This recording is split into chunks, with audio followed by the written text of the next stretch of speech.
Trump's recent tariffs on all U.S. trading partners have raised legal concerns. So, did Trump break U.S. law to impose these tariffs? Let us look at the legal issues involved in what Trump has done. Trump imposed his tariffs as part of a broader strategy to address what he described as a national economic emergency. To be clear, tariffs mean import taxes, which are paid at the U.S. border by the American importer before goods are cleared and released. The emergency specified to impose these tariffs is defined as follows. First, Trump aims to reduce the large and persistent U.S. trade deficits, which he believes are caused by non-reciprocal trade practices, such as currency manipulation and high value-added taxes in other countries.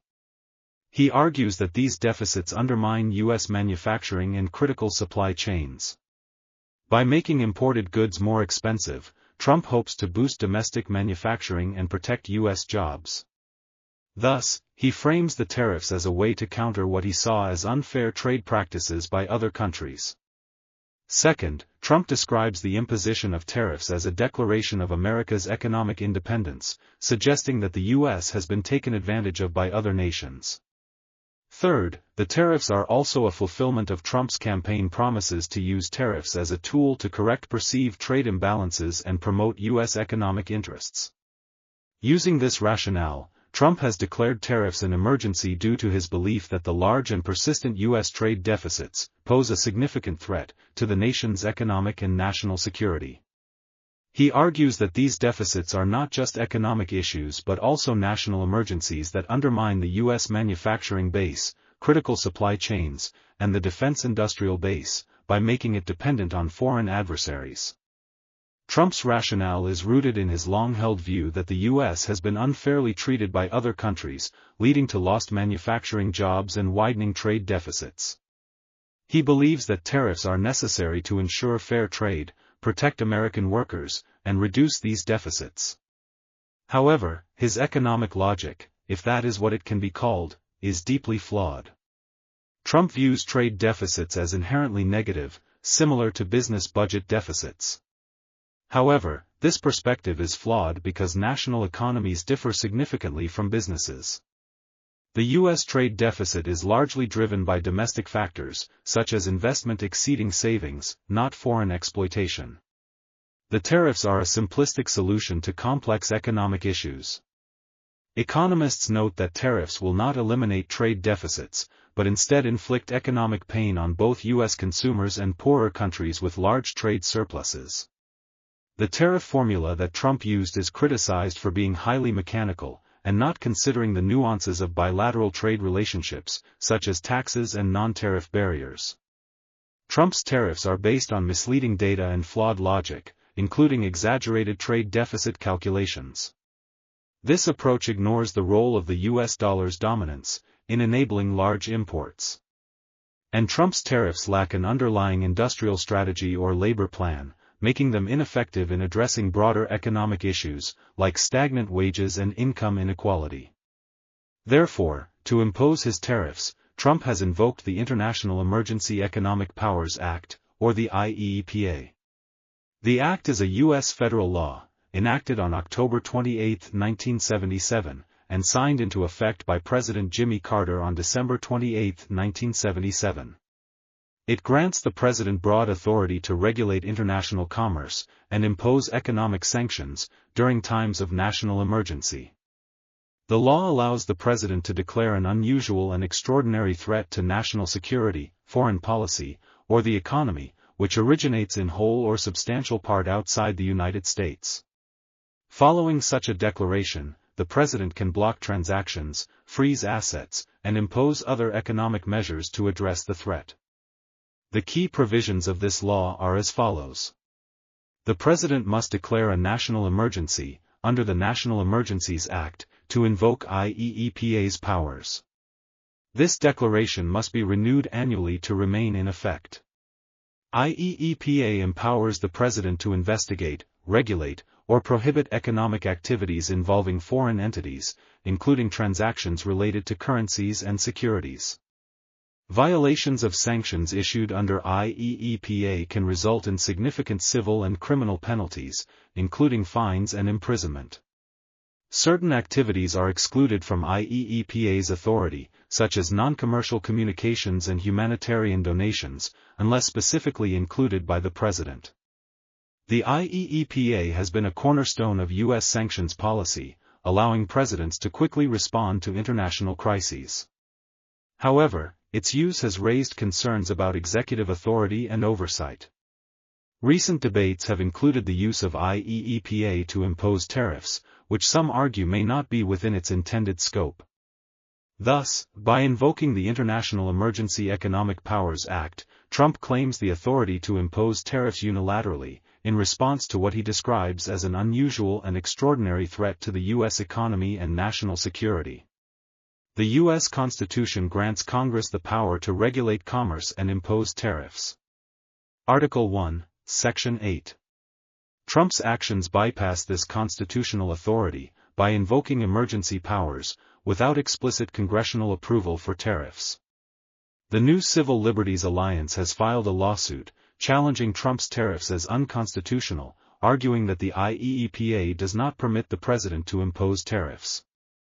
Some lawmakers are proposing legislation to give Congress more control over tariffs, requiring presidential notifications and congressional approval within a set timeframe. However, these bills face significant hurdles, including potential vetoes by the president.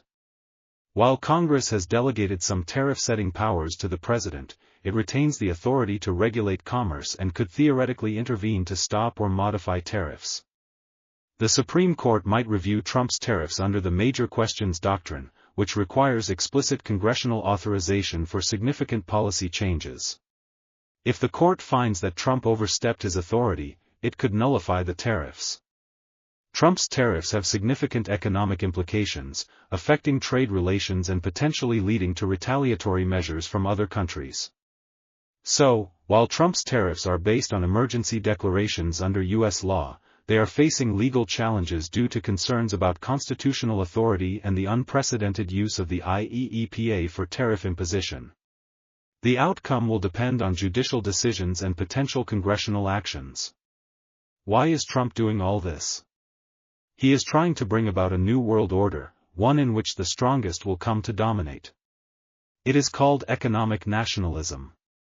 As noted, this approach involves using tariffs as a tool to protect American industries and reduce trade deficits, which Trump views as a threat to national security and economic stability. Thus, Trump announced an executive order imposing tariffs of 10% or higher on nearly all U.S. trading partners. The tariffs are expected to lead to higher prices for U.S. consumers, reduce U.S. investment and growth, and provoke retaliatory measures from other countries. The tariffs will trigger a significant reset of global supply chains. Companies will need to diversify their manufacturing bases and form trading and economic blocs, independent of the United States, and promote interbloc commerce. For the U.S., the tariffs will increase the cost of imported goods, which will be passed on to consumers, in the form of higher prices. This is particularly evident in the apparel industry, where retailers in the U.S. are expected to raise clothing prices. The tariffs will lead to retaliatory measures from affected countries, creating a cycle of retaliation that will destabilize global trade and lead to market volatility, in which the more powerful economies will dominate, while smaller economies will suffer. Instead of trade agreements, Trump has chosen a more confrontational approach, which is part of his economic nationalism. Trump's policies are also seen as part of a broader geopolitical strategy to assert U.S. dominance, particularly against China, which is viewed as a major competitor. This approach risks undermining the international economic order that the U.S. has helped shape over many decades. Trump's economic nationalism is a significant shift away from globalization, as it has been understood since the end of World War II. This shift will lead to a more fragmented global economy, where powerful nations impose their will, through economic coercion rather than cooperation. Here is the key problem with Trump's approach. America's huge debt. The U.S. relies heavily on foreign investors to finance its federal debt. From 2021 to 2023, nearly 45% of the increase in federal borrowing came from foreign sources. Trump's tariffs, by potentially alienating these investors, will exacerbate the U.S. reliance on foreign capital. If foreign investors become wary of U.S. treasuries due to trade tensions, the U.S. might need to offer higher interest rates to attract buyers, which could increase borrowing costs and reduce funds available for other government expenditures. Trump's tariffs were largely aimed at addressing perceived trade imbalances and promoting domestic manufacturing. However, these policies have been criticized for not effectively addressing the underlying issues driving trade deficits, such as the U.S. consumption patterns and its reliance on foreign goods. The tariffs will lead to higher consumer prices and potentially reduce economic growth, which will indirectly affect the government's ability to manage its debt, by impacting tax revenues and spending priorities. Trump has suggested that tariffs could help reduce the national debt by generating revenue. However, economists argue that the revenue generated from tariffs is unlikely to significantly impact the national debt, and the costs of tariffs are largely borne by American households and businesses.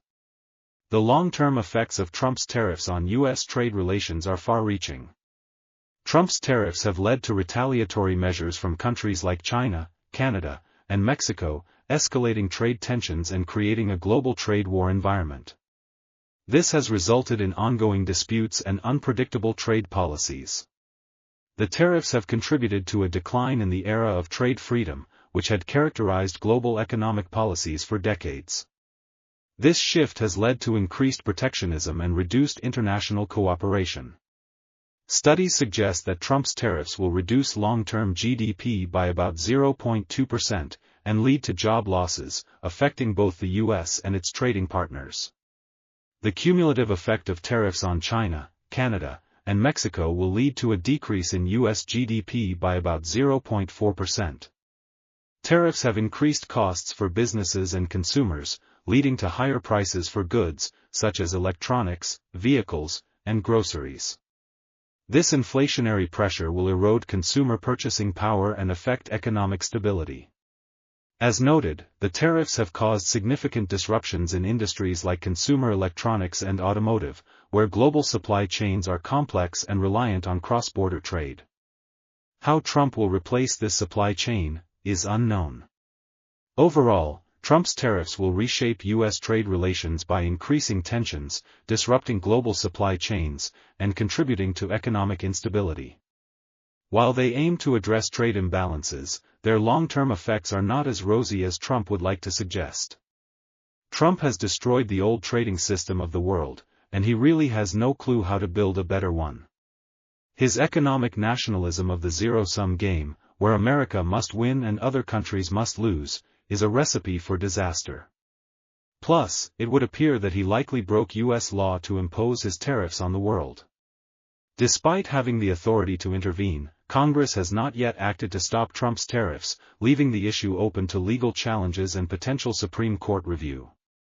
In the meantime, the disaster that Trump has unleashed will have long-term and far-reaching geopolitical consequences, which he will be unable to control, since he lacks a coherent geopolitical policy.